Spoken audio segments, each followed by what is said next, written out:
Good afternoon, folks. Sorry I'm a little late. I was sort of mesmerized. I was walking out of the office listening to an interview of former General Barry McCaffrey and Bill Cohen, former Secretary of Defense. And before I begin, I want to speak a little bit to what they talked about and the revelations about President Trump's disregard for our military and our veterans. Quite frankly, if what is written in the Atlantic is true, it's disgusting. And it affirms what most of us believe to be true, that Donald Trump is not fit to be the job of president, to be the commander-in-chief. The president reportedly said, and I emphasize reportedly said, that those who sign up to serve instead of doing something more lucrative are suckers. Let me be real clear. When my son was an assistant U.S. attorney and he volunteered to go to Kosovo while the war was going on as a civilian, he wasn't a sucker. When my son volunteered and joined the United States military as the Attorney General and went to Iraq for a year, won the Bronze Star and other commendations, he wasn't a sucker. The servicemen and women he served with, particularly those who did not come home, were not losers. If these statements are true, the President should humbly apologize to every Gold Star mother and father and every Blue Star family that he's denigrated and insulted. Who the heck does he think he is? Is it true? Well, we've heard from his own mouth his characterizations of an American hero, John McCain, as a loser in 2015. Donald Trump said he was not a war hero. I like people who weren't captured. Well, good for him. And his dismissal of the traumatic brain injuries suffered by troops serving in Iraq as mere headaches not too long ago. He stood by, failing to take action or even raise the issue with Vladimir Putin, while the Kremlin puts bounties on the heads of American troops in Afghanistan. It's a sacred duty. And you're tired of hearing me say this. Those you've been covering me for years know. I get in trouble for saying, but I'm going to say it again. We have many obligations as a government. We only have one truly sacred obligation. Equip and support those who we send into harm's way, care for their families while they're gone, and care for them when they are home. That's the only truly sacred obligation a government has. Duty, honor, country. These are values that drive our service members. It's an all-voluntary outfit.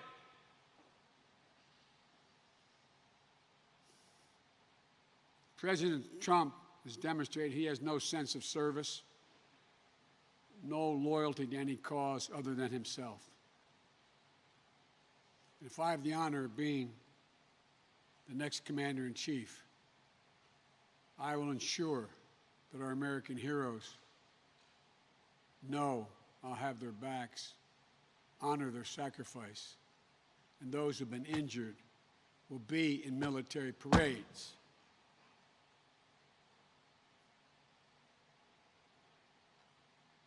I'm always cautioned not to lose my temper. This may be as close as I've come in this campaign.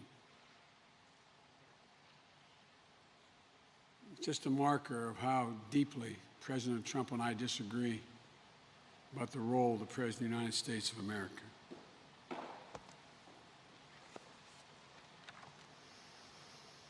You know,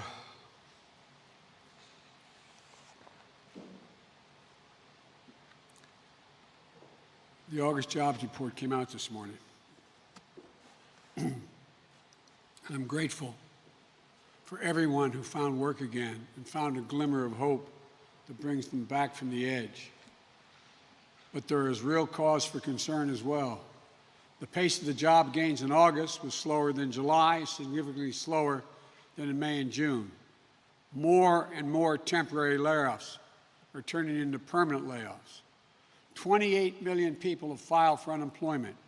And after 6 months in the pandemic, we're less than halfway back to where we were, with 11.5 million Americans not getting their jobs back. We're still down 720,000 manufacturing jobs. In fact, Donald Trump may be the only president in modern history to leave office with fewer jobs than when he took office. I talked to a lot of real working people. Ask them. They feel like they're being left behind. Ask them, how do they feel about the economy coming back? You'll find they don't feel it. And that's why I'm here today, to thank Paul Calistro and his team for hosting us at West End Neighborhood House here in Wilmington. Paul, your continued tradition of doing God's work for this community is important. This has been around for more than 130 years. Through pandemics, wars, depressions. West End has been here for generations of people. We're just looking for a chance, not a handout. Just a fair shot at a good job, a safe place to live, and a better life to pass down to their kids. This is a special place for the Biden family. My daughter Ashley, a social worker, was a caseworker here, helping young people who are aging out of foster care. When my son was the Attorney General, Bo came here, right here, to learn more about job training programs for those working toward a GED and a certificate for a good-paying job. When I was senator and vice president, there were plenty of economists I had around me to talk about every aspect of the economy. But I always think about the people who walk through the doors here, working people, white, black, brown, Latino. What are they doing? Are they okay? I knew if they're okay, as they walked through these doors, the economy was doing okay. If they weren't okay, we weren't doing well. That's what we should be thinking about in this latest jobs report. But the report reinforces the worst fears and painful truths. The economic inequities that began before the downturn have only worsened under this failed presidency. When the crisis started, we all hoped for a few months of a shutdown would be followed by a rapid economic turnaround. No one thought they'd lose their job for good or see small businesses shut down en masse. But that kind of recovery requires leadership.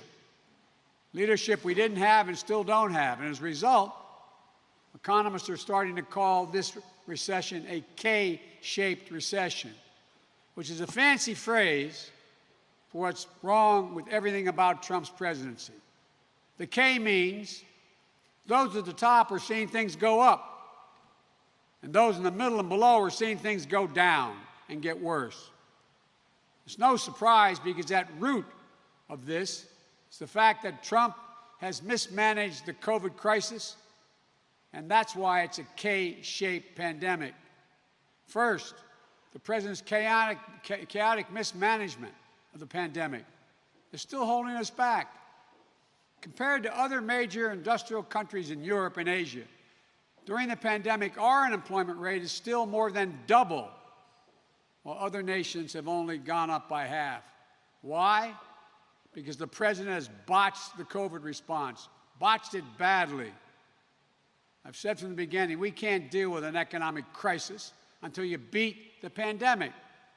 You can't have an economic comeback when almost 1,000 Americans die each day from COVID, when the death toll has reached about 200,000, when more than 6 million Americans have been infected, when a million more worry about getting sick and dying as schools and businesses try to reopen. We all know it didn't have to be this bad. It didn't have to be this bad to begin with if the president just did his job. If he just took the virus seriously early on in January and February as it spread around the globe, if he just took the steps we needed back in March and April to institute widespread testing and tracing to control the virus, if you provided clear national scientific-based guidance to state and local authorities, if you just set a good example, like social distancing and wearing a mask, it's not too much to ask. It's almost like he doesn't care. He doesn't affect him because it doesn't affect him or his class of friends. Anyone with a big enough checkbook can get rapid tests on demand. If you don't, you might have to wait in line for hours and wait for weeks to get your result, if you can get them at all.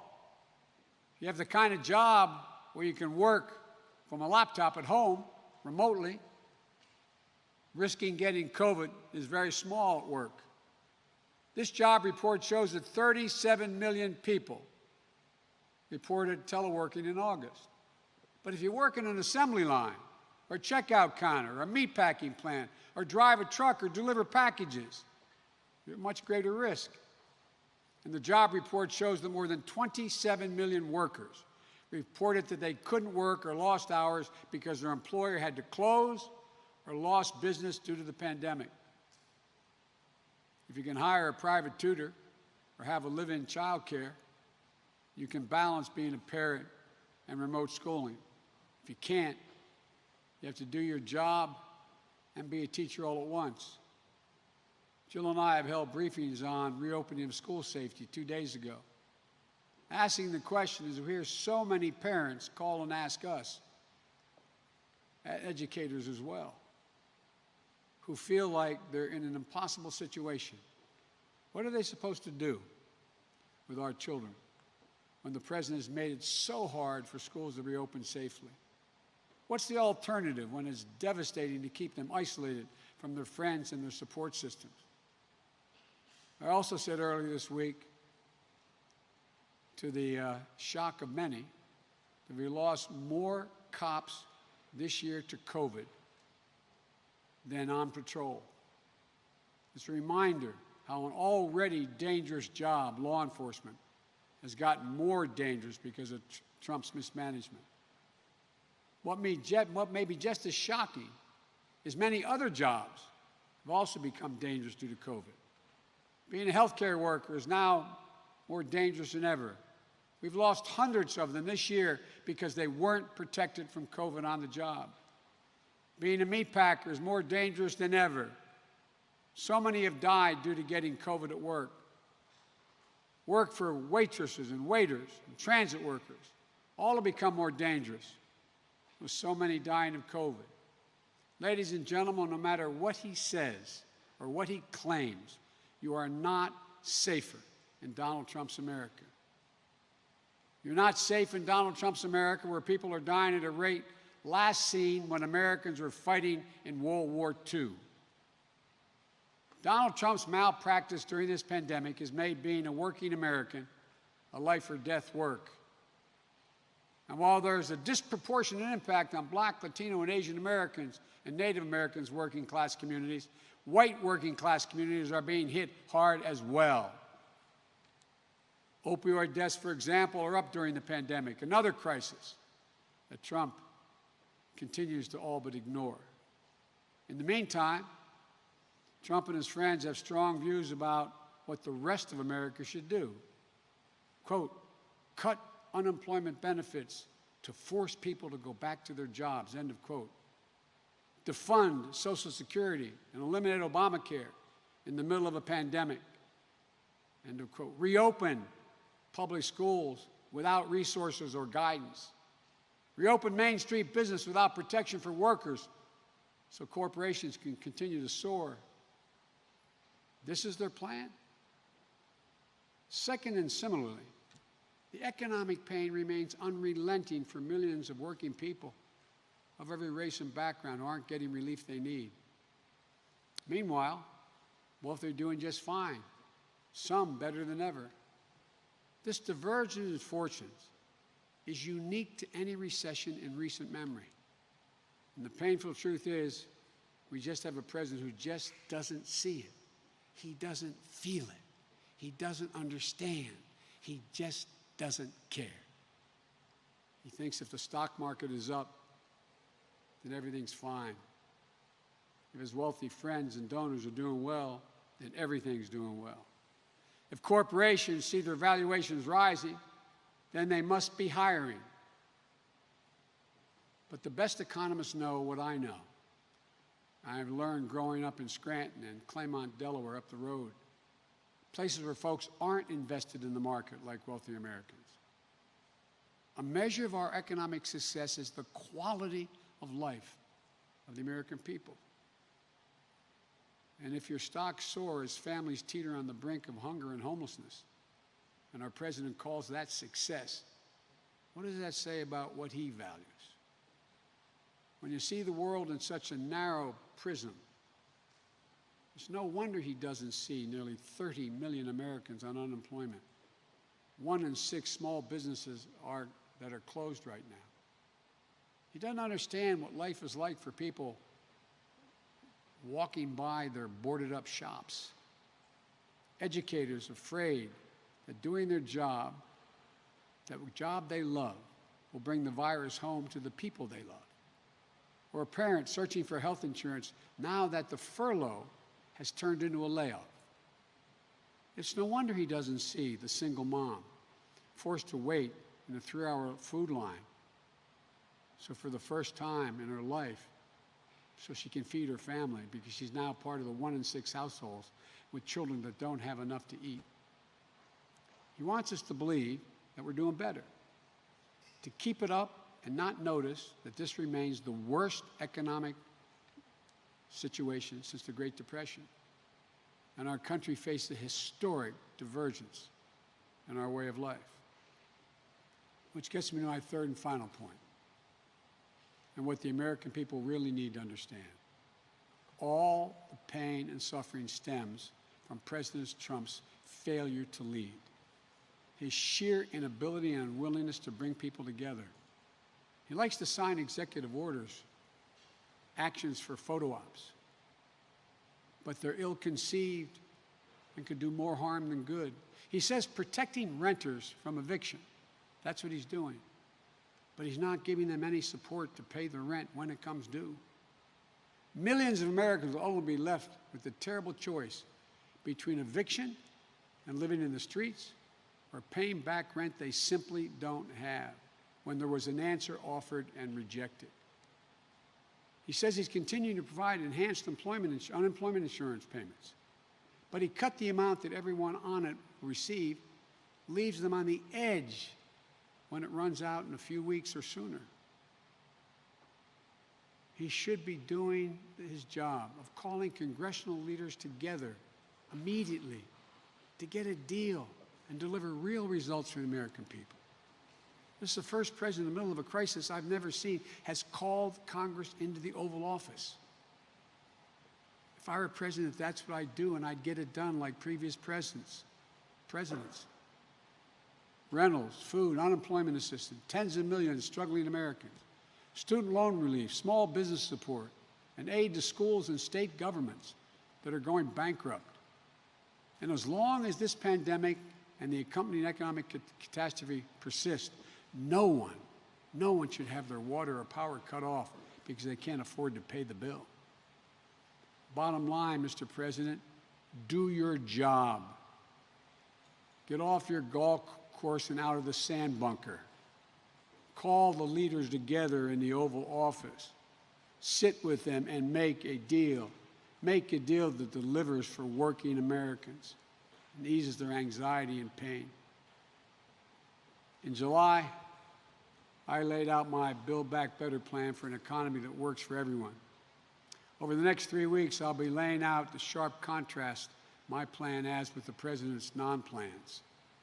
I'll be asking the American people 3 basic questions. Who can handle the pandemic? Who can keep their promises? And who cares about and will fight for working families? Like the people here at West End, throughout this pandemic, they found their way to keep the center open safely and provide for critical services.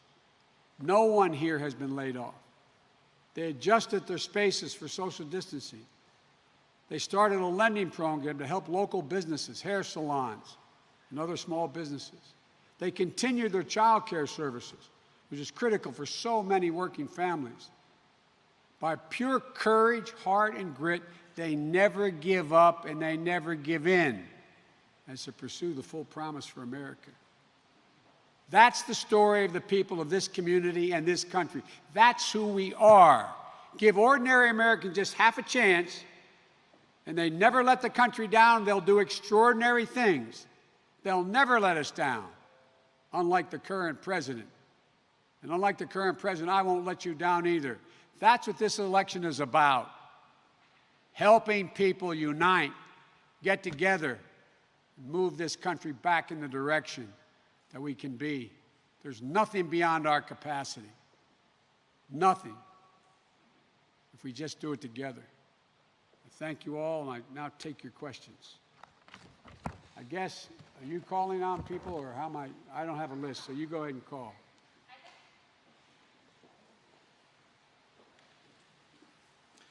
Thank you, sir. This morning, in reference to that article in The Atlantic, in a call convened by your campaign, Khizr Khan said that the comments demonstrated that President Trump's life is a testament to selfishness, and that his soul is that of a coward. You've talked about this as a different view of how you see the job as president, but when you hear these remarks, suckers, losers, recoiling from amputees, what does it tell you about President Trump's soul and the life he leads? I'm going to try to be measured in my response. If it's true, and based on other things he said, I believe the article is true, I'd ask you all the rhetorical question. How do you feel? How would you feel if you had a kid in Afghanistan right now? How would you feel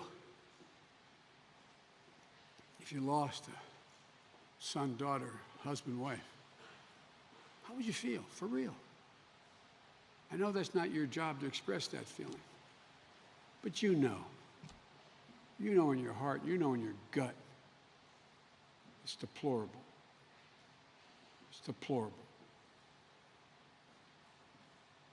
As I've said many times, I'll say again,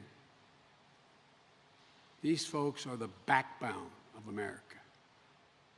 They're the heart, the soul, the grit. That's what patriotism is about.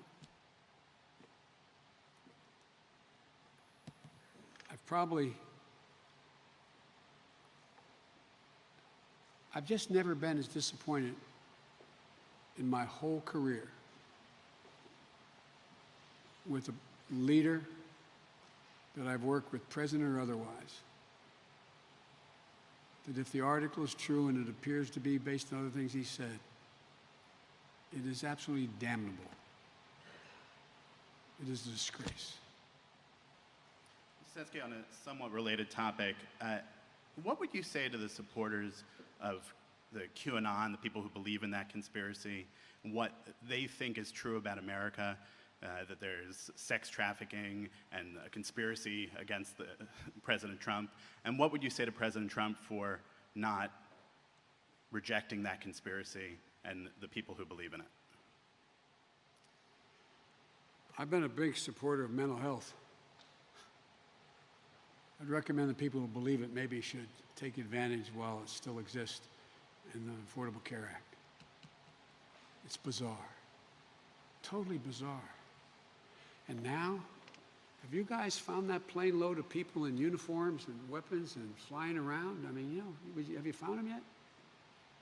Is anybody even from, and by the way, I respect conservative and liberal points of view in the press. Anybody found that plane? What in God's name are we doing? Look at how it makes us look around the world. It's mortifying. It's embarrassing, and it's dangerous. It's dangerous. If the president doesn't know better, which he has to know better, then my Lord, we're in much more trouble than I ever thought we were. It's bizarre. And, you know, this is a case where, you know, I've been surprised, pleased but surprised, with folks I've had political arguments with, like the former governor of Michigan, coming out and endorsing me. All the Republicans are endorsing me. They're reached where I am. That this can't go on. I mean, this cannot go on. It's a deconstruction of a democratic system. They know it. So I just,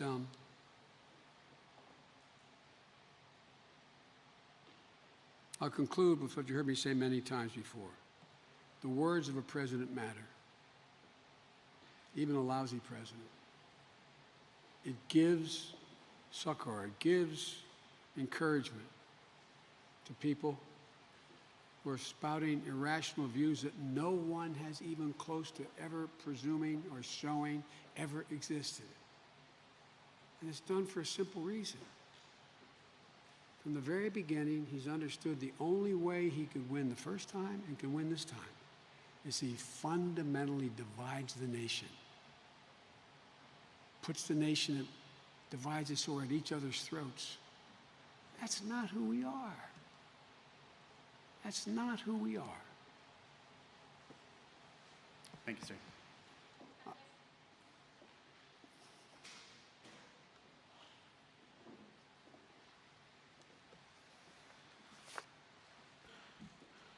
Thank you, Mr. Vice President.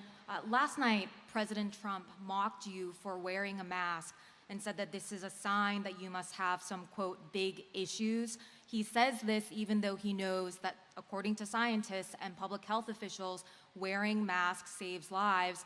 I wonder if you worry that this kind of language that comes from the President of the United States could deter some Americans who are tuning into him to not wear masks. Well, I wear it for reasons it's a big issue. I'm a smart fella. I listen to scientists. This is not a game.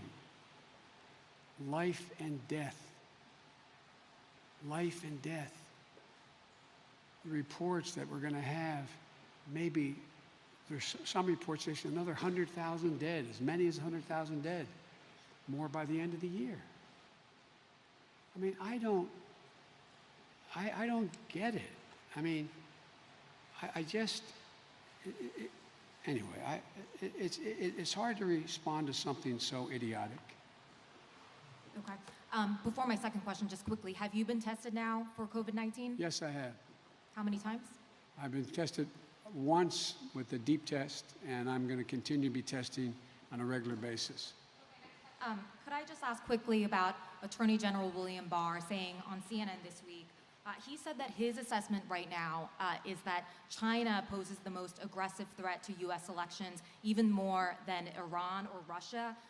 Do you believe him? Is that also your understanding based on the intelligence briefings that you have received? No, it's not consistent with the briefings I've received, and he's a lousy enough attorney general, but he's a really bad intelligence officer.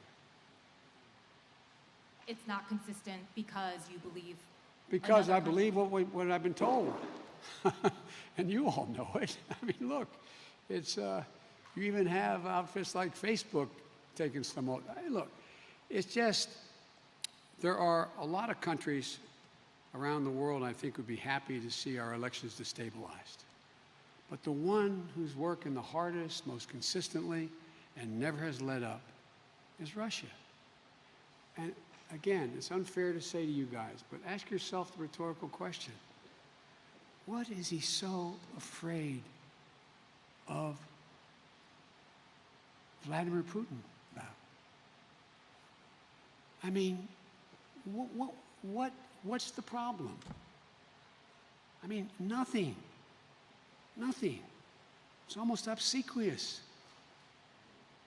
I mean, anyway, I just want to make it clear. I believe any country that engages in any activity to delegitimize or impact on American elections is a direct violation of our sovereignty. And if I'm President of the United States, there will be a response. Thank you.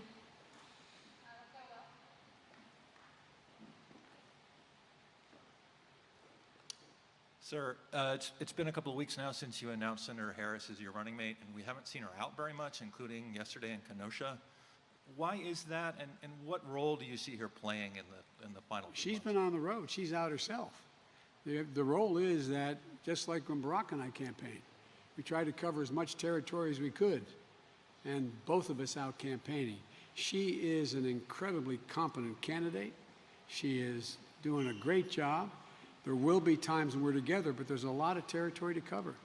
I talk with her almost every day. I speak with her. We work together, and I have great confidence in her. There's nothing about not campaigning together. It's about being able to cover more territory.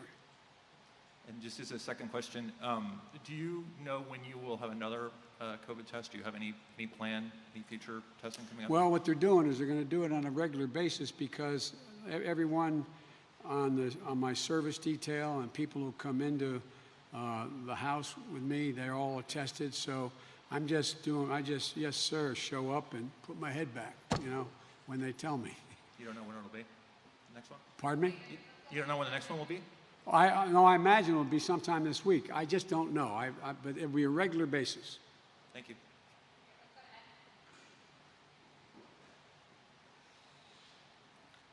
Thank you, sir.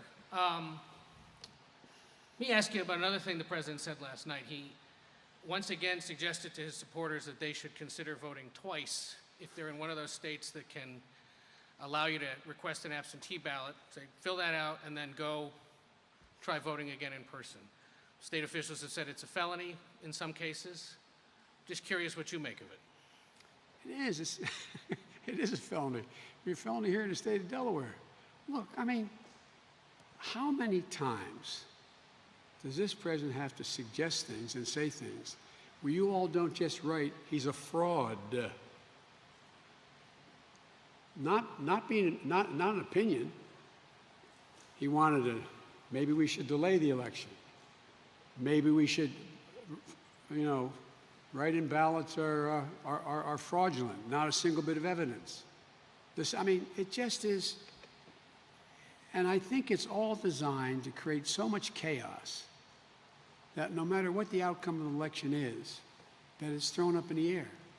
I think that must be his reason because, he says and does things that no other president that I'm aware of in American history has ever done. And we all go, well, there's another ridiculous, illegal, inappropriate thing he said, but he says so many of them, it doesn't matter. It is, it just undermines the legitimacy of our democratic process, and it's dangerous. You said today is the angriest you've been as a presidential candidate? But you said you're trying to restrain yourself. There are a lot of people out there who are supporting you or are inclined to not vote for the president who would say, why isn't Joe Biden angrier about all of this? Because presidents of the United States should be presidential and should lead by example, as well as make clear exactly where they stand. Getting down in the gutter like the president does, saying things that I'd be inclined if we were behind a barn somewhere, would be a different thing. But that's not the job of a president. The job of a president is to set an example. My anger is real because I must tell you, I carry, and I deliberately didn't bring with me today, Delaware National Guard had a pin made up. That's a gold star that was made up for my son, Bo, who didn't die in the field. And I always carry it with me. And I didn't carry it today because I was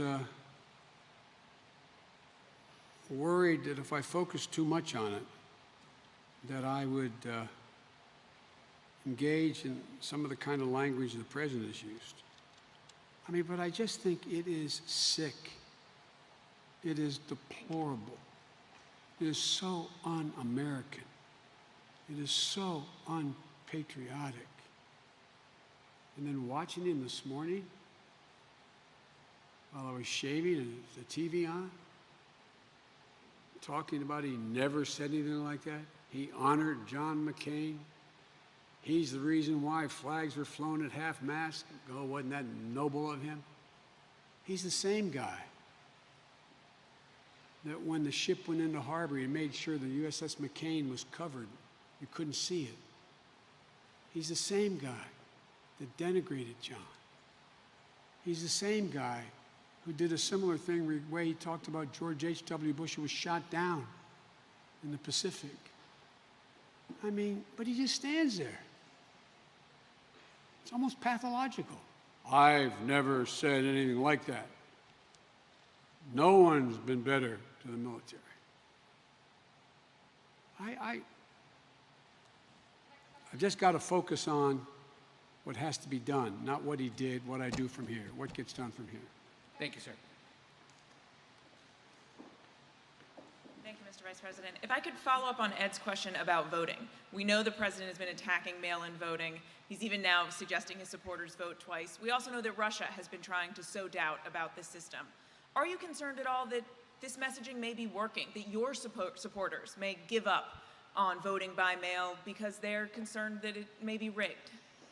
Yes, I am. That's why I try not to talk about it so much, because we're playing, the more we talk about, there's two things he wants us to talk about.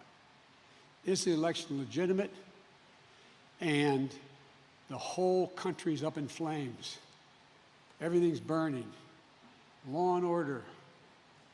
Because he doesn't want to talk about anything at all about the job he hasn't done. And so it's a conundrum. There's a lot we could talk about in terms of the specifics that Russia is doing and not doing. But when you do, all it does is undermine what people think may be the legitimate. What I don't want to have happen, I don't want people reaching the point where you could understand sometimes it's not worth voting. You know, it seems to me that one of the things that I keep trying to say to people is go to iwillvote.com. Figure out iwillvote.com and figure out where you can vote, how you can vote, what's available to you, where you can vote early, where you can vote in person, where it's going to be safe for you, etc. Plan now. Plan now. But the more chaos that is sown here, it's going to disincline people to show up. And in a sense, every time I speak about it, I feel like I'm playing at his game. I mean, is that, not do you agree with me, but does it make sense what I'm saying? That's what so I think that's all part of the deal.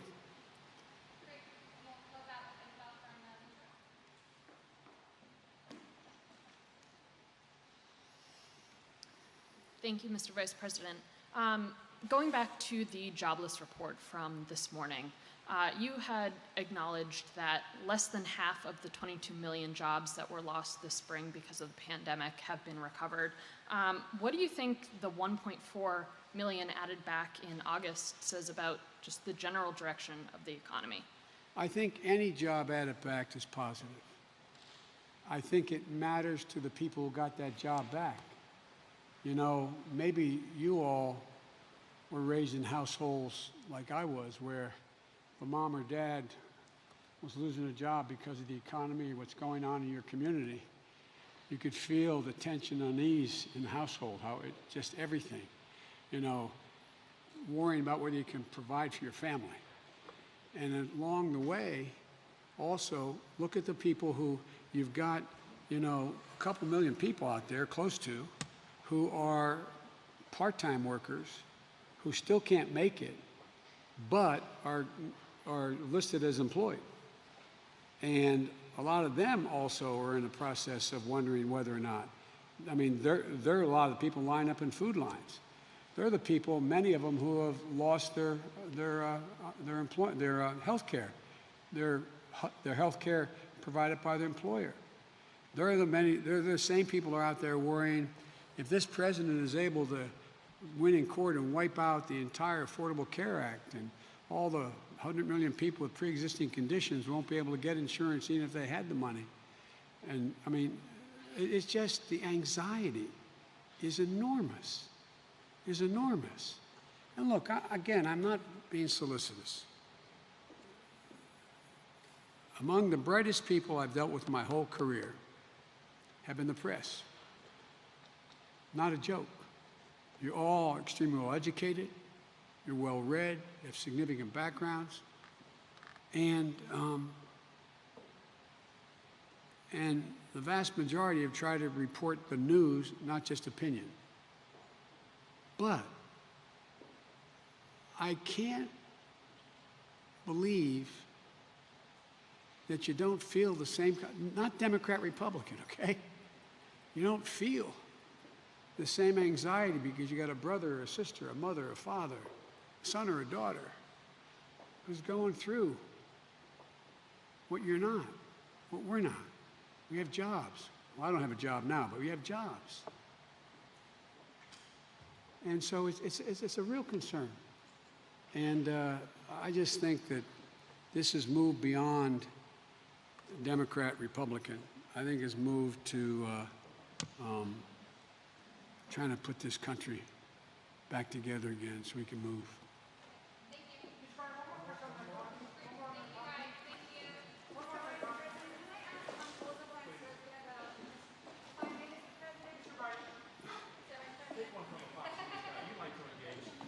I like to President, engage. if I may ask, President Trump has just announced the Kosovo and Serbia deal, and as part, President Trump has just announced an economic normalization deal between Serbia and Kosovo. And part of that deal is Kosovo and Israel having diplomatic normalization. You have stated that you support a two-state solution in the Middle East. Would you support more Muslim-majority countries normalizing relations with Israel, even though it may mean that the Palestinians will lose leverage in their fight towards a two-state solution? Well, first of all, I don't know what the deal is you're referring to, okay? What I have argued relative to Serbia and Kosovo is that Kosovo should be an independent country, not a part of Serbia. I've spent a lot of time there. And so I don't know how, I assume that would reinforce that independence, but I don't know based on what's being said. I think normalization of relations among countries is by and large, in almost every instance, a good thing. To have a Muslim majority country normalizing relations with Israel in a generic sense seems positive to me, but I have to know the detail of what's happening, what's going on. And I don't know that, and you may be right, that would cause the Palestinians to lose leverage in a decision on a two-state solution. I'd have to look do at you it. support more countries recognizing Israel? Oh, I do. Absolutely, I do. I do. And I think that's the thing, recognizing Israel as an independent Jewish state. I think that's important. And, but it also, I believe, that Israel has to be prepared to work toward a genuine two-state solution. Thank you all very much. Thank you, Mr. Vice President.